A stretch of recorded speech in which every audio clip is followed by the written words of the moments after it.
To start this session with a little history lesson of you. I mean, wow, this is the biggest room I've ever spoken in, so I unfortunately can't ask each of you, but if my presenter is working, yes, now it is.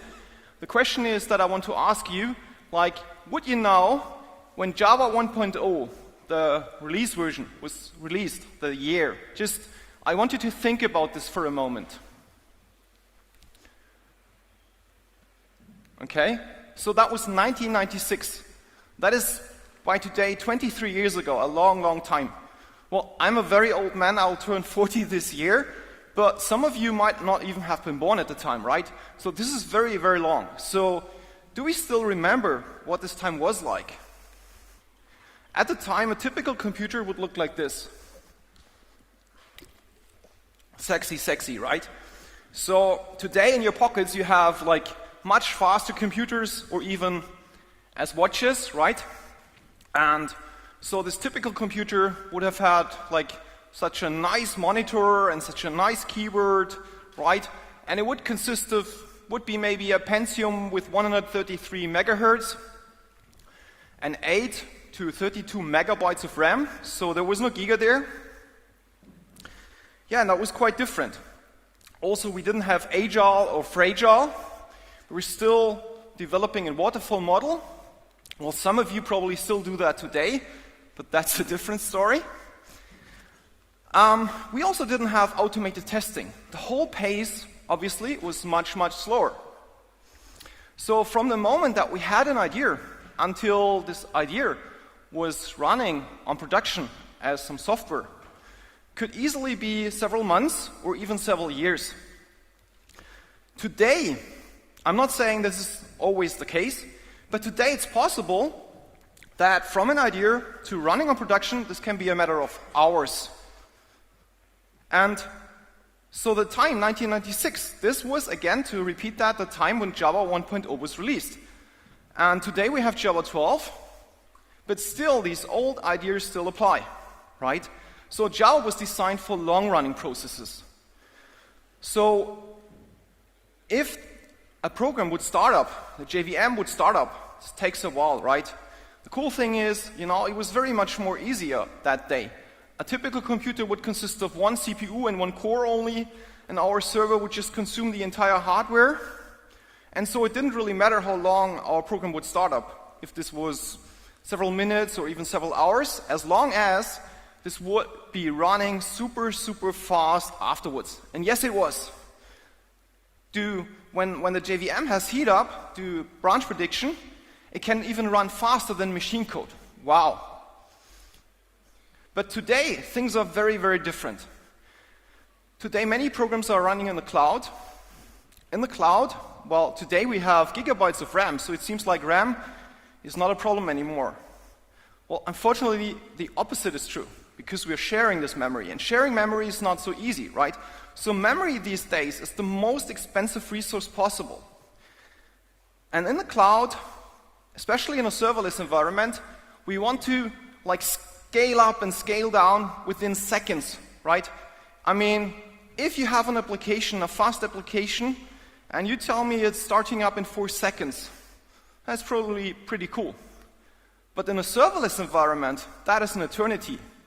If we have a spike in requests and you scale this up, and then you scale this down again, and by the time you scale it up, you have to tell your customers, please wait for 4 seconds, wait. It's probably too long. And this is why many companies, unfortunately, have moved away from Java towards Go or Node. Well, we at Red Hat, we really love Java. And we obviously also have a lot of experience with Java. So we were looking for a way of how we could improve that. And this is how Quarkus was born, Supersonic Java. So now let me show this to you. So what does this mean? Well, here we have this graphic. Here I'm comparing 3 different applications. First of all, an application running on Quarkus with GraalVM as a native executable. Second, an application with Quarkus running on an OpenJDK on the hotspot VM. And third, a traditional cloud-native stack. So what is the traditional cloud-native stack? That could be any kind of application, for example, running on Jetty or on Spring Boot, or on Wildfly, okay? So here I want to look at two things. First of all, at the memory footprint, the memory RSS, because that's what in the cloud really, really matters, not just the heap, but the entire memory that our process is using. So if we look here at an application using REST, we see that if we use Quarkus with GraalVM as a native executable, it only uses as little as 13 megabytes of memory. And if we compare this to Quarkus on the OpenJDK, we have 74 megabytes, so a lot more already. But still, compared to the traditional app, it's still half the size. And now you can object and say, well, how much does this compare to my real application, right? This is probably an artificial example. And yes, it is, obviously, right? This is not an application with 100,000 lines of code or whatever. But the story here that I want to tell you is, no matter how complex your application is, here I also have a second example where we have, no, it failed, where we have REST and CRUD. So there, obviously, we have more memory usage, but still the same idea applies that with Quarkus it will always be using much less memory. And now let's also look at the boot time, right? So for the boot time, we see that with Quarkus running on as a native executable, we go as low as only 14 milliseconds. Wow. I mean, for me, when I saw that, I just could not believe that. I've never seen that before. I don't know about you. I mean, today probably you have heard a lot about this already. So for you, it's probably not so new, but I can only tell you when I saw this today, it was like, wow. So, and here's also the 4 seconds, right? So 4 seconds, while this might be fast for many applications in the cloud, and especially in a serverless environment, that is just as slow as I already told you, okay? So, now the question remains like, how is this actually possible? But before I tell you the details, I want to actually start with some code. And what I'm doing now, in a traditional application, would actually be closing my browser. So, sorry, bit.ly, Quarkus. Oh, that is nice. Oh.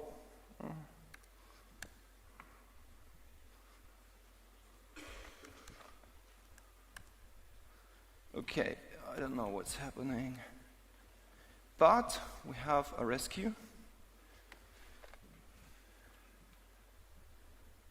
So, this I want to show you. I'm here using Maven. And you might want to use Gradle. This has been updated to 17 last week. So let me fix that. So you can use Gradle or Maven for that. And I've put this here. The slides are online. Yeah, this is my old talk here, Devoxx Bucharest, but the other one's on Quarkus Krakow. So you can go there.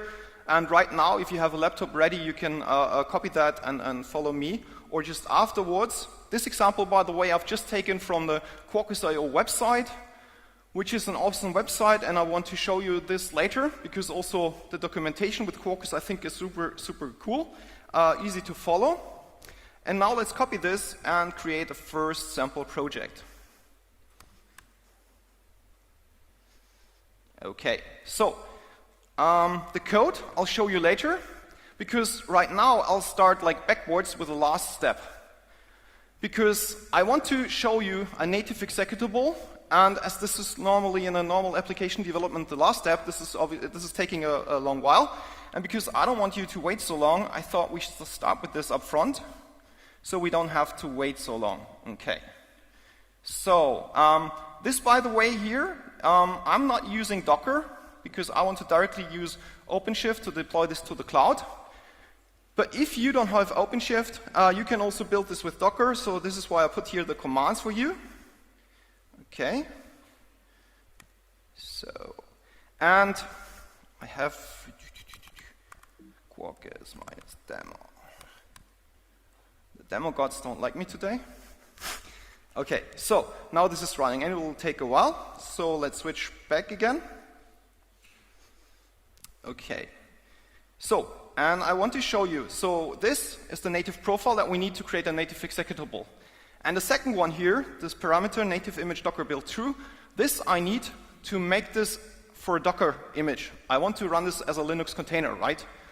And that's one of the things, obviously. If we have a native executable, we don't have Java, so we don't have this create once, run everywhere. So we have to decide where should this run. Now, I made this decision. I want this not to run on my MacBook, but I want to run this inside of a Docker container, so this is why I have to add this. Okay. So, and while this is running, let's quickly look at this here. And let me explain to you how this is working. So, first of all, we create just classically the class files. Second, we use the Quarkus plugin, as I said, can be Maven or Gradle, to create an optimized jar. So now what is an optimized jar? Well, at Red Hat we have obviously a lot of experience with application servers, right? And we use this knowledge because just think about this for a moment. What happens if you have your application server and you have your jar or WAV file and you want to deploy this? Well, inside of this file, there are many other files, right? Class files and XML files, JSON files. All of this has to be parsed. All of this has to be processed, right? So this takes a while.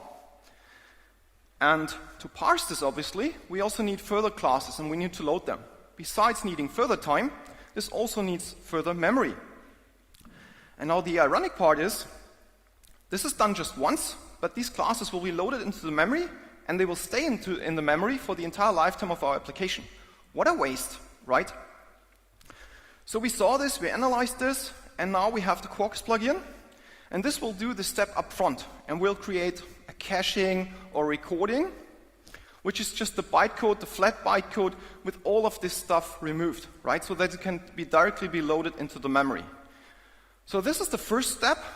And if you make a decision that you want to run this on the hotspot VM, then you're basically done, right? So this is a decision that you have to make. Yeah, this is something I could also tell you. I have not told you so far. So the thing is, obviously, you have to make a decision if you want to run this on GraalVM or not. GraalVM is awesome, right? But it comes with some limitations. For example, you should limit the use of reflection, right? So here you have to make a decision. And also, like, all the cool stuff that, like, it's a native executable, so there is no bytecode anymore, so you cannot analyze the bytecode. And you have to make a decision, is that cool for you or not? There are companies like Twitter, my most favorite example, they're using GraalVM in production. So yes, that is possible. And even though Quarkus is far from production ready, at least from our point of view of Red Hat, it's now version 0.17. There are even some companies that are using that already on production.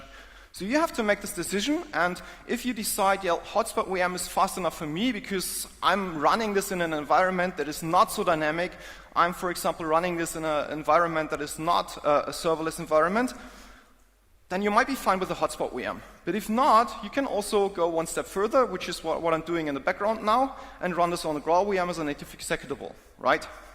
So here you have to make a decision, but the cool thing is with Quarkus, you will always be faster and smaller than with a traditional application. Okay, so now let's check what happened in the meantime. Okay, so we're done. This has taken 1 minute and 23. As I said, this is very slow, but it's a really heavy process running on the GraalVM, and this takes a while. I'm back in the wrong window. Okay, so now I want to build an image. And here I'm using OpenShift, which is just a company version of Kubernetes, so there's nothing special. Okay. And now I'm pointing to the Docker file. For the Docker file, I will show you these later. We have two variants, one for the JVM and one for the native file. Here I'm using the native file. Okay. And now let's start the build. And the whole Docker part I can skip, as I told you. And I invite you to do the same thing at home. Okay, so. And finally, we can instantiate the image.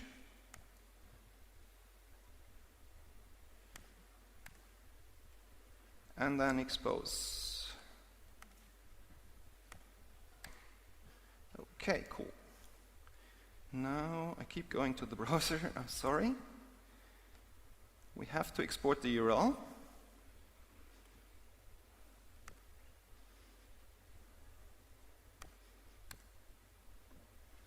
And then I can, what is this? Okay. VS Code, so awesome editor. So echo URL. So now, without having shown you the code, which I'll do in a second, however, let's call this. And now something is terribly wrong.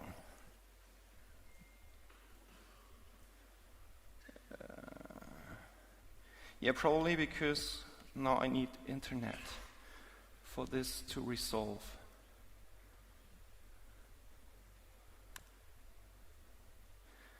Okay, I can't do this at the moment, so I'll switch over to my code. Oh, now it's working. Okay, I've switched to Devoxx PL. It's working. Great. Ah, God. So, this is not exciting yet, though. So, let me scale this. And let's see how fast this is scaling up and down.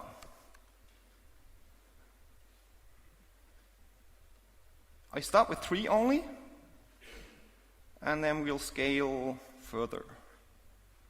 And try this at home, without Quarkus, because obviously, keep in mind, I mean, I have here my whole environment running. This is just a small laptop. This is not the super biggest machine in the world. So it's already there. And now let's scale this up to 15. And it's coming. And it's almost there. A few containers are still creating. And it's there. And it's just 20 seconds. Wow. It's pretty cool, I guess. So, and we can also scale this down again. And then, once this is done, I want to show you the code. Okay, so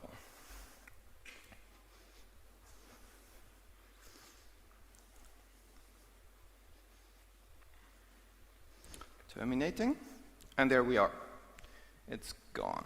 But actually, 0 was maybe a bit too aggressive, because if time allows, I still want to use this later on. So now we'll do some coding. Okay, because, I mean, what I showed you so far was cool, I guess, but it's all about, mostly about saving money, right? And we as developers, what do we care about saving money? Well, we are developing the whole day, so developing should be fun, right? And developing with Quarkus is lots of fun. The coolest thing is probably the Quarkus developer mode, and instead of blah, blah, blah, blah, blah, I'll just demonstrate it. Okay, so we start from scratch. Let me just change this again to 17. Okay. So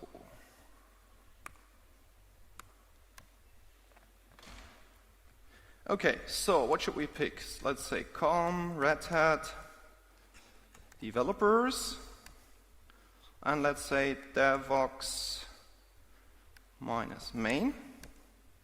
That's fine. No, I want to do this myself.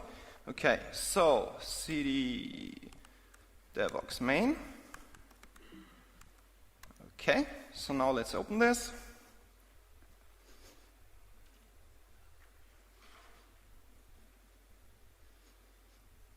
Loading.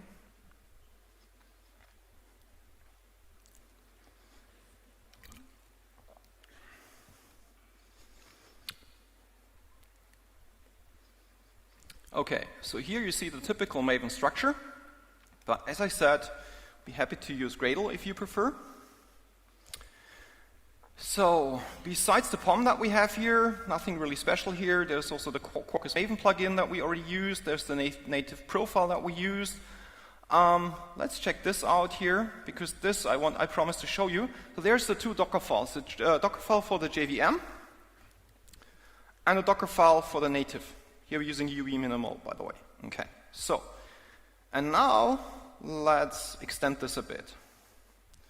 So first of all, let me create a small class.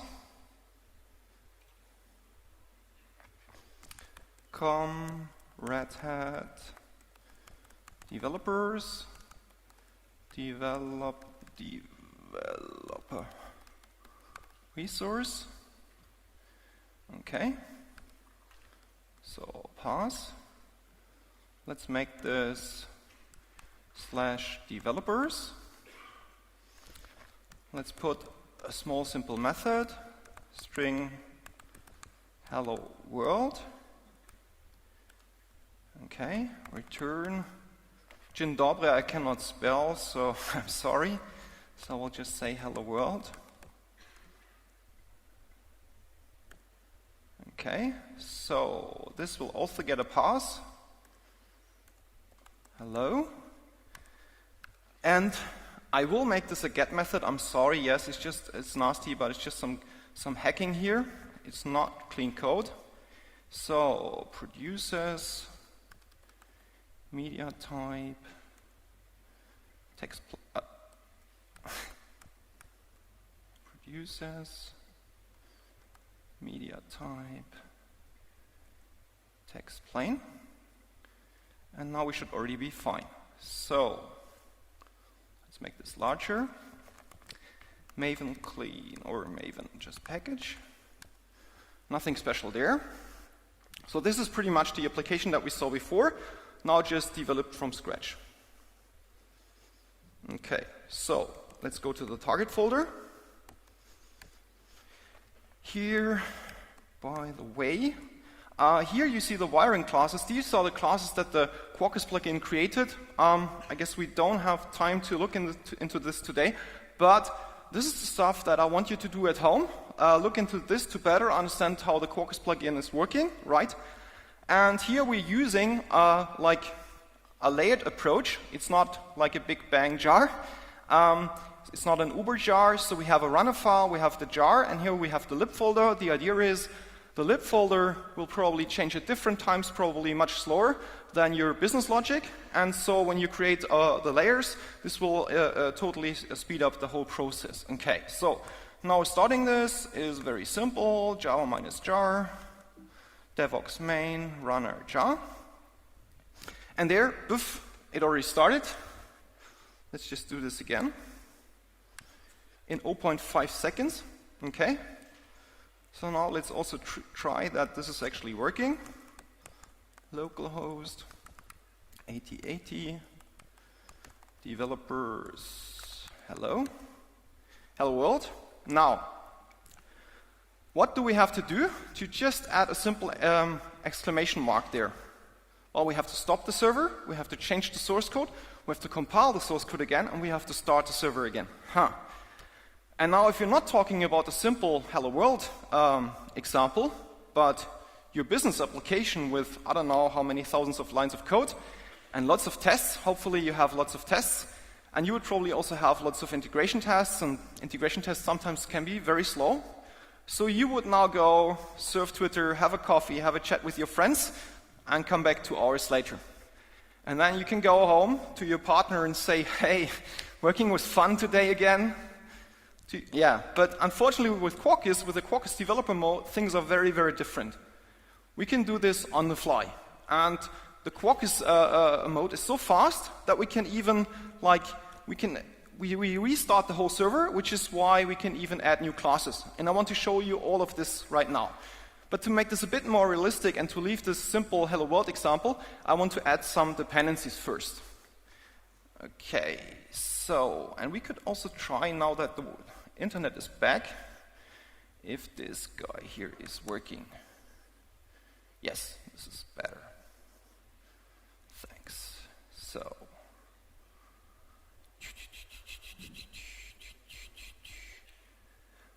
oh, by the way, we did this. Yes, we did this. Yes, we did this. This one I wanted to show you, the memory footprint. Okay, so new tab. Here. So at the moment, this is the jar version.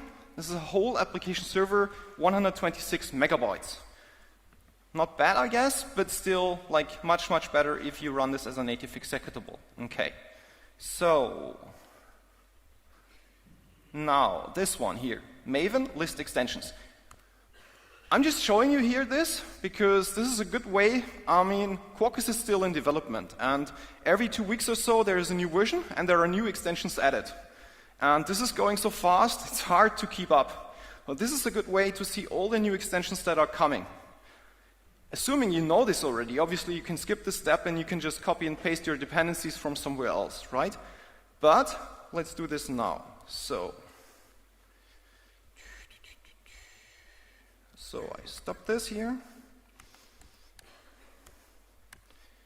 So because I want to show you all the extensions that we have, there is like lots of cool stuff gets added. So there's Camel Core, Infinispan, Netty4, Flyway, Hibernate, and Hibernate with Panache. Panache is a really new dependency that we developed, a new version of Hibernate. A really simplified version of Hibernate that I really love, and I want to show you this today. So there's lots of other stuff like REST Easy, Small Rye, or microprofile implementation, and I want to play with this a bit. Kafka, and so on and so forth. Look at this, please, after my talk or tomorrow when you have time. Okay, and to speed this up, because it's a bit boring, copy and paste, hooray, yes, Stack Overflow programmer. No, I want this window. So, with this command, I'm now adding these 1, 2, 3, 4, 5 dependencies. Okay, so let's look into my POM. So enable auto import, yes. So what has happened? So now we have lots of new dependencies. We have fault tolerance, which I want to show you, REST Easy JSONB, we have a REST client, we have Panache, and we have a MariaDB driver, because I have a MySQL database running in the background. Okay. So, and with that, I also need to add now my properties. These here. So,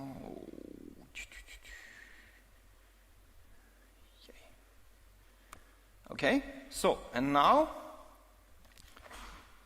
I forgot to start the developer mode, so let's do this now. Maven compile, Quarkus, dev. And now for the rest of the application, we'll do this in the Quarkus developer mode. This one started a bit slower, in 1.4 seconds, but you'll soon see how this is worth it, to wait this extra second or so. Because we now can apply and see every change on the fly. So here's this old Hello World example back. Let's see that it's still running. Yes, okay.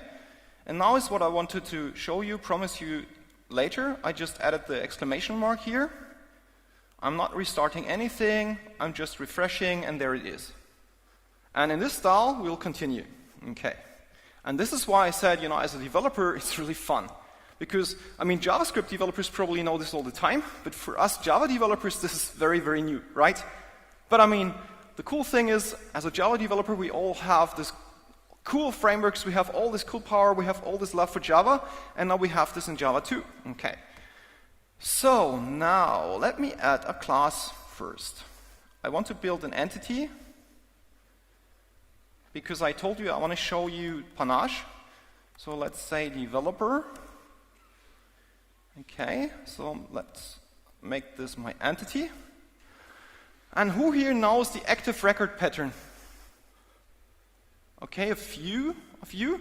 So what I'm showing you now is the active record pattern, because I'll now say extends Panache entity.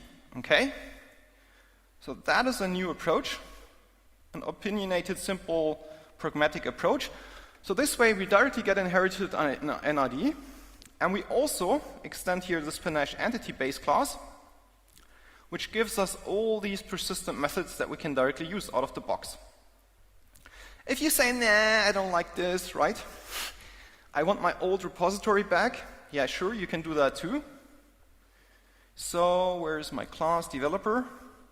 You would just say extends Panache repository, and then you're good. Okay, so But I want to obviously show you panache entity, so let's play with this now.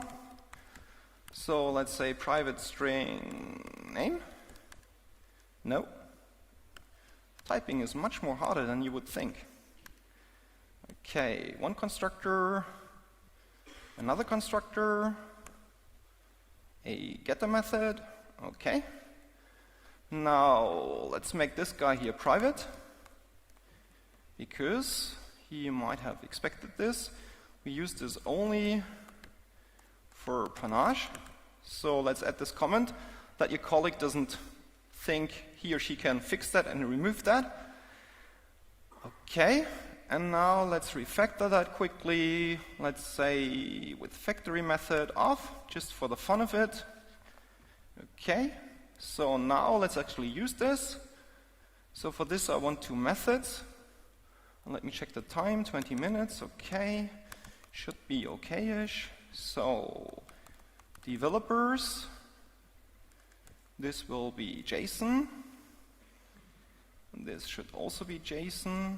Or maybe not to confuse you, I stay here. So list of developer. Let me remove the pass. And now let's say, yes, Java util developer.listAll. Now obviously don't do this at home, don't do this on production, might not be the best idea, right? Again, we're just hacking here, having some fun to showcase this, and my database is still empty, so this should be fine. But in your case, this might not be so nice. And I want a method to also be able to add developers. So let's call this new developer. Let's give this a different pass. Let's say new slash name. Okay, so this is a pass param name string name. And now we can use what we already created, developer equals to developer of name. Okay. And now I have to persist this. Okay, so, and now check this.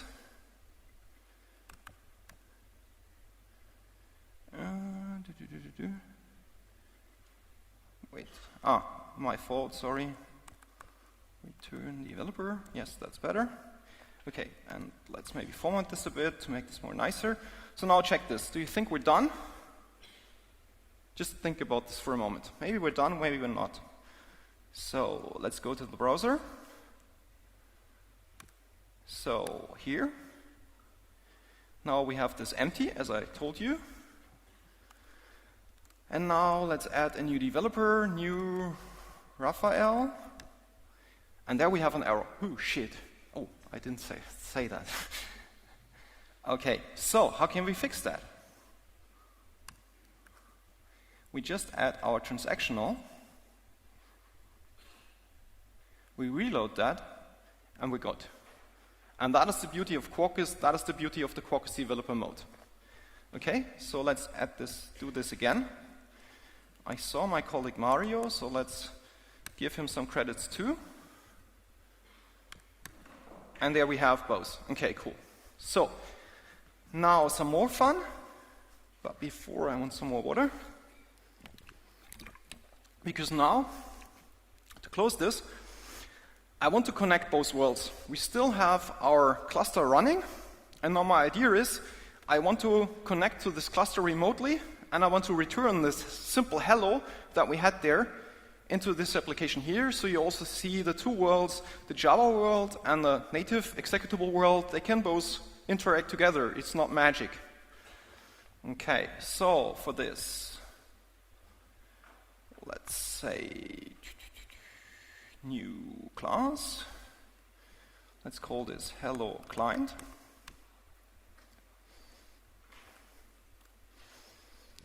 Register as client.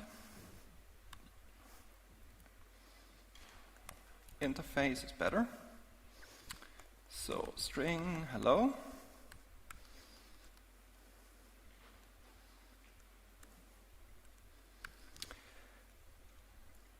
give this a pass of hello. Again, this will be get. I'm sorry. Not getter. Get. Yes. And producers will be media type. Text plain. Okay. Ignore this red thingy here. It should be fine.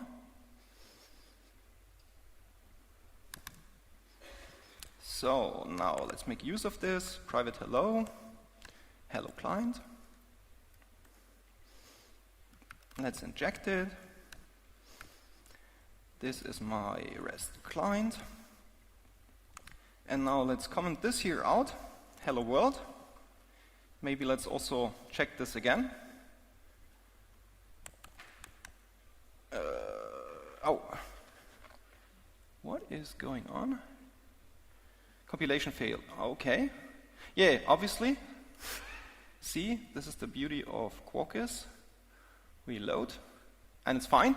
So I just wanted to show you now we have hello world, and this is going to change. So, hello client dot hello, return. Now let's see what happens. Hello. So this is now coming from our native executable. To prove that,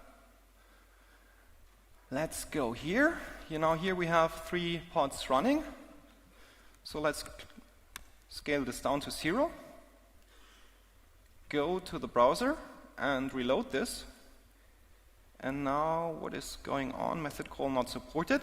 Yes, because it's gone. So I want to fix this. I want to improve this. So now let me have a fallback. Fallback method. I call it on fallback. Okay. So private string on fallback. Return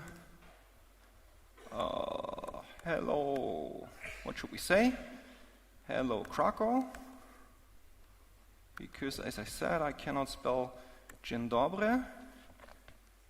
So, should be fine. Let's do this again. And there it is, hello Krakow. And now, to close this, let's scale it up again. Okay, and there we're back. Okay. So, and with that, I want to thank you. So thanks for having me. Thanks for listening to me. If you have any questions now, we have time.